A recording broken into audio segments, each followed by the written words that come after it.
हितेश नाम का लड़का एक बहुत बड़े तथा अमीर घर से रिश्ता रखता था। मेरा कहने का मतलब है कि वह लड़का मतलबी। रितेश के पिताजी एक बहुत बड़ी नौकरी तथा उसका एक बहुत बड़ा साम्राज्य हुआ करता था, जिस कारण से हितेश अपने बाप के पैसों पर बहुत ज़्यादा घमंड किया करता था। वह बहुत सारे दोस्तों को और बहुत सारे गर्लफ्रेंड को एक बार एक साथ रखा करता था। पैसों की इतनी ज़्यादा अमीर होने के कारण लोगों को कुछ भी नहीं समझा करता था। सभी से झगड़ा किया करता था और सभी के साथ बहुत ज़्यादा बुरे मानसिकता वाली हालात से पेश आता था। यही कारण है कि हितेश का कोई बेस्ट फ्रेंड नहीं था।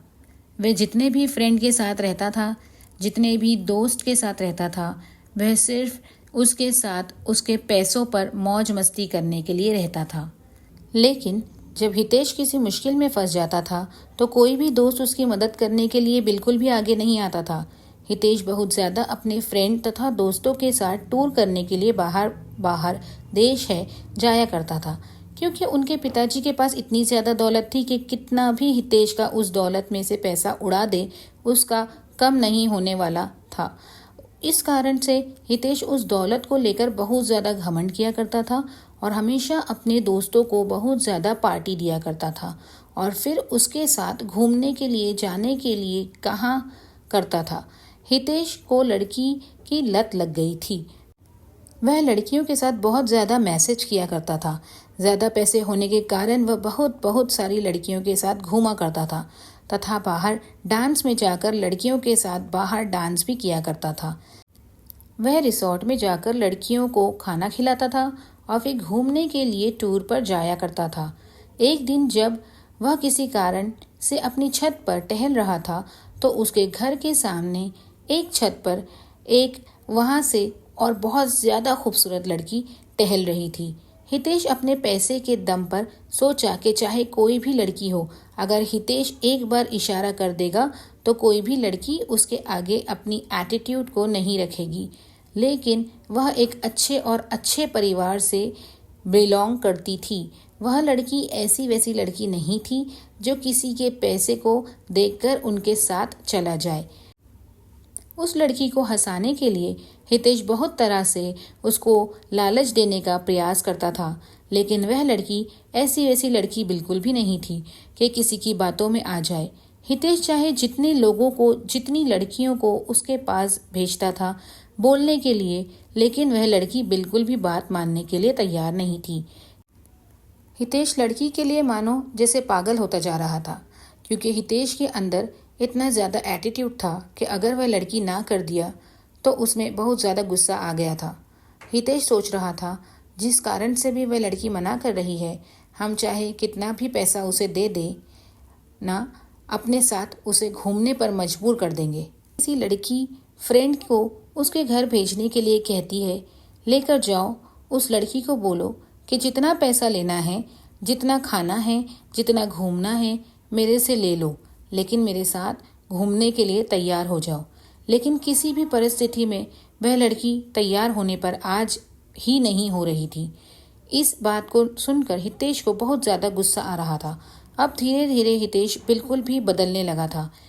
हितेश को उस लड़की के अलावा कोई भी लड़की नहीं दिखती थी। जितनी भी लड़की के साथ हितेश घूमा करता था, अब वह उन लड़कियों से बिल्कुल भी दूर हो चुका था। अब वह ज़्यादातर वक्त अपना घर में ही गुजारा करता था। अब धीरे धीरे हितेश बिल्कुल भी बदलने लगा था। हितेश को उस लड़की के अलावा कोई भी लड़की नहीं दिखती थी। जितना भी लड़की के साथ हितेश घूमा करता था, अब वह उन लड़कियों से बिल्कुल भी दूर हो चुका था। अब वह ज़्यादातर वक्त घर में ही गुजारा करता था। जब वह लड़की अपनी छत पर आया करती है तो हितेश अपनी चाहत से उस लड़की को निहारने का प्रयास करता था, उसे मनाने का प्रयास भी करता था, लेकिन शायद उस लड़की को हितेश के बारे में पूरी जानकारी होगी। इसी कारण से वह लड़की हितेश के पास ना जाने के लिए बहुत सारे बहाने बनाया करती थी। उस लड़की के पिताजी एक सरकारी विभाग में कार्य कर रहे थे, जिसका ट्रांसफ़र होने के बाद वह हितेश के घर के पास वाले अपार्टमेंट में रहने के लिए आया था। वह लड़की दूर से आने के कारण उसका कोई दोस्त नहीं था। लड़की कहीं घूमने के लिए भी नहीं जाया करती थी, क्योंकि घूमने के लिए उसका कोई सहेली नहीं थी। नया होने के कारण वह अकेले घूम भी नहीं पा रही थी। ऐसे तो वहाँ के ज्यादातर लड़कियां अच्छे स्वभाव की नहीं थी, जिस कारण से उस लड़की को कोई भी सहेली पसंद नहीं आ रही थी। हितेश उस लड़की को हमेशा ही याद किया करता था, लेकिन ऐसा कुछ भी नहीं हुआ। कुछ दिन बीत जाने के बाद वह लड़की अपने अपार्टमेंट को छोड़कर जाने ही वाली थी, क्योंकि उसके पिताजी एक सरकारी ऑफिसर थे और उसका ट्रांसफर 3 महीने में दूसरी जगह हो जाया करता था। जैसे ही उस शहर में उसे केदारी का 3 महीना गुजर गया, उसकी ट्रांसफर अब किसी दूसरी जगह हो गई थी। ऐसे में हितेश बहुत ज्यादा दुखी रहने लगा था, क्योंकि वह जिसे प्यार करता था कभी भी उसे वह बात नहीं कर सका था।